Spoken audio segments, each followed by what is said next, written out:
Principio de Le Chatelier. Cuando en un sistema en equilibrio, en nuestro caso va a ser equilibrio químico, una reacción química que funciona en ambos sentidos, es sometido a una variación de concentración, presión o temperatura, sufre unos reajustes o cambios y se desplaza, se mueve el equilibrio. Estos cambios pueden interpretarse cualitativamente, que no cuantitativa, es decir, no en cantidad, pero sí hacia dónde se va a mover, por medio del principio de Le Chatelier, que dice lo siguiente: cuando en un sistema en equilibrio se produce una modificación de alguna de las variables que lo determinan, concentración, presión o temperatura, el equilibrio se desplaza en el sentido que tiende a contrarrestar dicha variación. Es decir, el sistema se va a mover para hacer lo contrario de lo que nosotros queremos imponerle desde fuera. Por ejemplo, sea un equilibrio en el que tenemos una reacción química con una sustancia A que reacciona. Está reaccionando, la sustancia A, por ejemplo, se transforma en B. Si yo trato de aumentar A, el sistema inmediatamente tratará de disminuir A. Si yo, por ejemplo, trato de disminuir B o A, daría igual en este caso, el sistema trataría de aumentar B. Es decir, el sistema se opone, va a hacer lo contrario de lo que yo hago. Si, por ejemplo, tengo un sistema en el que yo estoy presionando por medio de un émbolo, estoy tratando de comprimir un gas, quiero aumentar la presión, quiero que la presión aumente, el sistema se va a desplazar hacia derecha o hacia izquierda para que la presión disminuya, va a oponerse. Si yo quiero disminuir la presión, el sistema va a tratar de aumentarla, va a hacer lo contrario. Y conforme a la temperatura, si yo quiero calentar, aumentar la temperatura de un sistema, el sistema de forma natural va a tratar de enfriarse y va a tratar de disminuir la temperatura. Y a la inversa, si trato de disminuirla, el sistema tratará de aumentarla. Vamos a ver entonces estos tres casos de aplicación del principio de Le Chatelier por separado. Variación de la concentración. Si después de alcanzado un equilibrio de una determinada reacción, que es reversible, por ejemplo, vamos a poner una reacción en la que A más B da C más D, y esta reacción es reversible, es un equilibrio. Si aumento la concentración de una sustancia, por ejemplo, si yo quiero aumentar la cantidad de A, yo pongo más A, supongamos que tenemos una cantidad X de A, y yo le añado un incremento de X a esta cantidad, el sistema se moverá hacia la derecha de manera que desaparezca una determinada cantidad de A. Desaparecerá, es decir, si yo pongo un incremento positivo, él tratará de hacer un incremento negativo, un decremento. Si yo quiero aumentar la cantidad de A, él tratará de disminuirla. Por ejemplo, si hay 3 moles de A y yo añado un mol, el sistema se mueve para la derecha y le quitará a estos 3 más 1, 4, le restará una cantidad X. Evidentemente no va a restarle un mol entero, pero sí tratará de contrarrestar este aumento que yo hago de A, de moles, moviéndose la reacción hacia la derecha. Con lo cual, mi predicción es que el equilibrio se va a mover hacia la derecha. También podríamos, por ejemplo, suponer que voy a disminuir la cantidad de D. Si yo trato de disminuir la cantidad de D, el sistema tratará de aumentarla y para eso tendrá también que reaccionar hacia la derecha para que la cantidad de D aumente en una pequeña porción.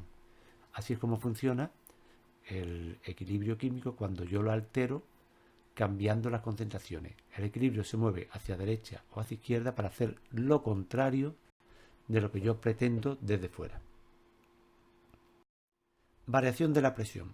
Supongamos un sistema en el que se produce una reacción en el que, por ejemplo, disminuye el número de moles gaseosos. Aquí va a ser importante el número de moles gaseosos.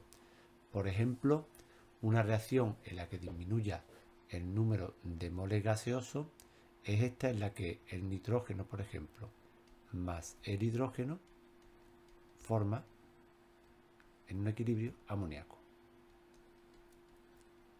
Como tengo dos nitrógenos, pongo aquí 2, 2 por 3, 6, pongo aquí 3. Aquí tengo un mol estequiométricamente y aquí 3. Luego a la izquierda tengo 4 moles. Aquí tengo 4 moles de gas. Y aquí tengo 2.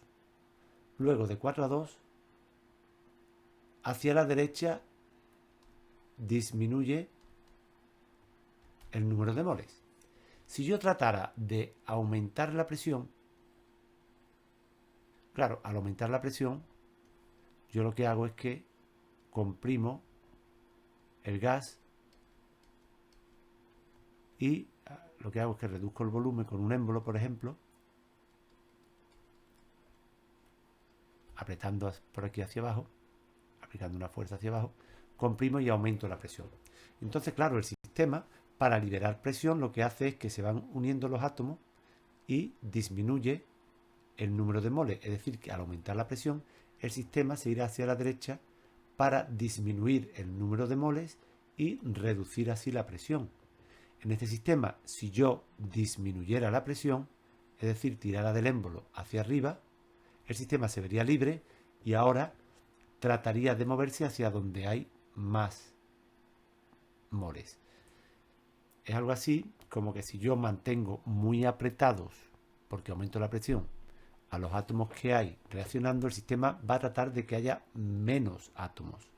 Y si yo expando y dejo más espacio, el sistema se moverá hacia donde hay más átomos. Así es como funciona el caso de la variación de la presión. Variación de la temperatura.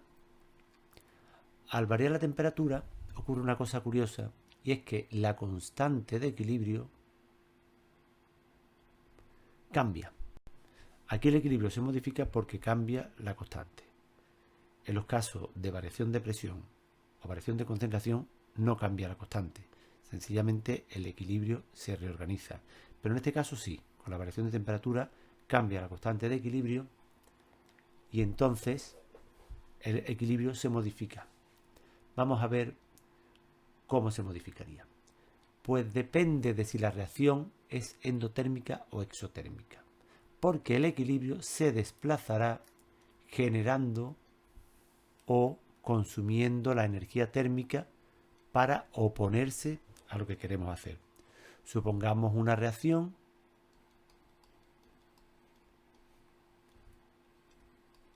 que genera calor.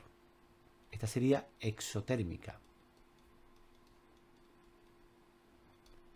La reacción se calienta hacia la derecha.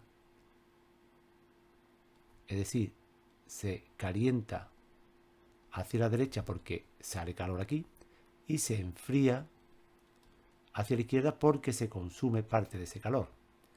En esta reacción, si yo trato de aumentar la temperatura, el sistema quiere bajarla, es decir, quiere enfriarse, luego la reacción irá hacia la izquierda.